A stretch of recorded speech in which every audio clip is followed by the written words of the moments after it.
Well, welcome back to rallyfm.net, and I've bumped into Robin Bradford, Press Secretary for Sol Rally Barbados and umpteen other events on the island.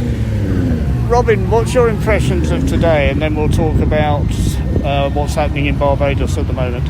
Impressions of today, here we are, the glorious Malvern Hills. We're in the shadow of the Malvern Hills here in Worcestershire. We're in the Three Counties Showground. The event today was one of the first of the closed road rallies here in England. Of course, something which has been going on in Barbados for decades back. One last year by the Englands in their the couple in their Evo 10. A rather stronger field this year, 140 or so entries, which is fantastic. 14 stages during the day, and it's cracking to see so many friends who I've got to know through Rally Barbados. Rob Swan is here, Darren Garrett, his co-driver, using their Subaru Impreza WRCS 12B, and Pete Rayner's here. Steve McNulty, who co-drove for Rob Swan last time in Barbados, is co-driving for Pete Rayner. Their children used to go to school together. They've known one another for years. They both come from Essex. 20 years they've known each other. And they've never sat in a rally car together. So a cracking day. And more than that, additional Barbados link, they're not using Steve Rayner's car. They're using Mr. Finch's car, Steve Finch's car, right. The green Escort, which has been to Barbados as well. Oh, that was the one I saw, which didn't have a front end for half a rally. I was going into Bushy Park when they were coming out, and I sent you a message at your commentary point. Exactly right.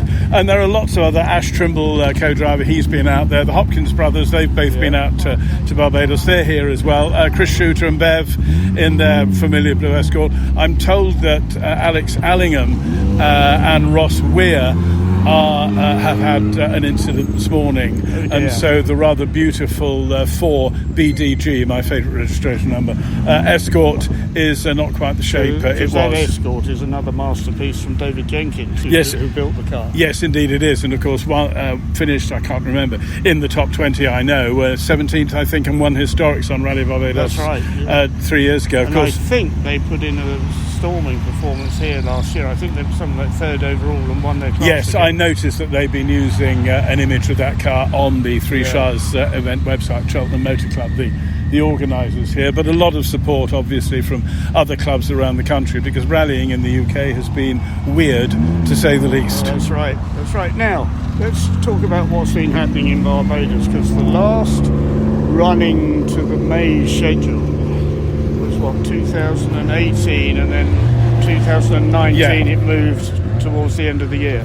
So what happened? We managed to run Rally Barbados in 2020, just in November, won by Ken Block, a much smaller entry than normal, but clearly the COVID issue had created travelling problems, quarantine problems, all sorts of issues, and within the island at that time, last November, the pandemic had abated somewhat. Yeah, because I remember looking at it from a distance and talking to one or two people who went over, and they said the actual way it was organised was very good. You had a test at the airport, you had to stay in your hotel till you got the results, and that was normally within 24 hours. Yes, and then you were free to go. It did go very well. The various hotels had got themselves very well sorted. And in the earlier part of this year, there was a spike. Then it abated again.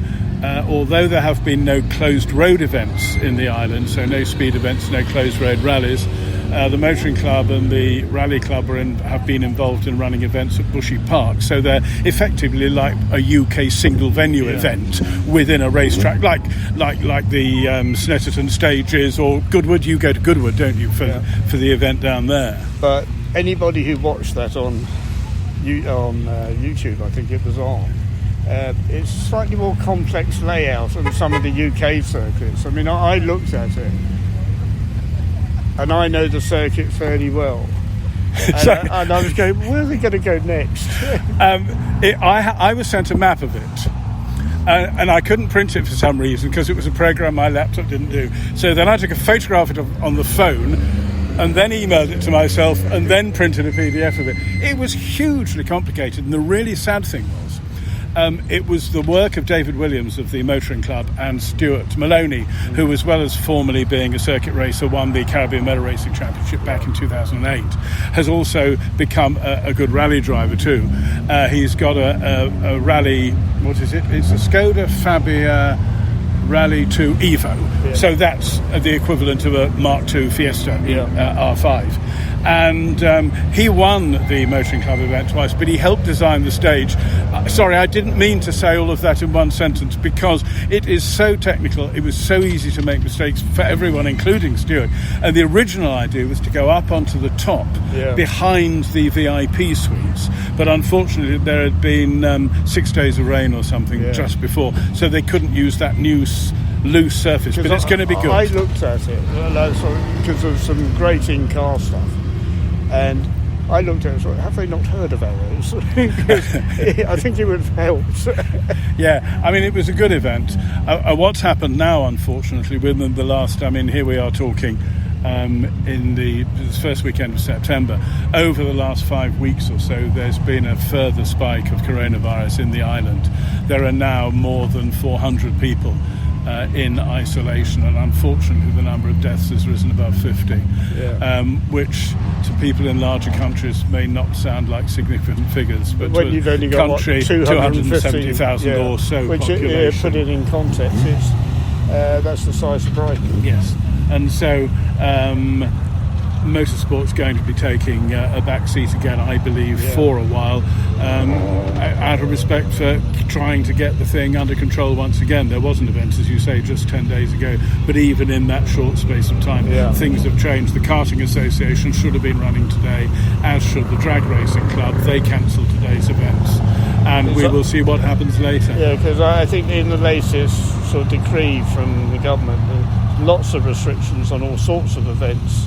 I know even church services, you can only have 25 people attending, which on the island, you know.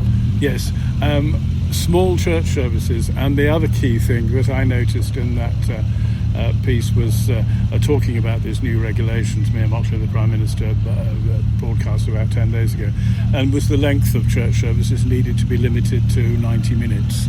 Now that may sound to a regular English churchgoer as really quite a long time, but in comparison with the Caribbean in general, that is short. Well, I remember staying with you years and years ago. It was one of the first times, and up on the top there must have been a Baptist church, I think, at one point. The Methodist church on Highway 2. Yes, that's the one.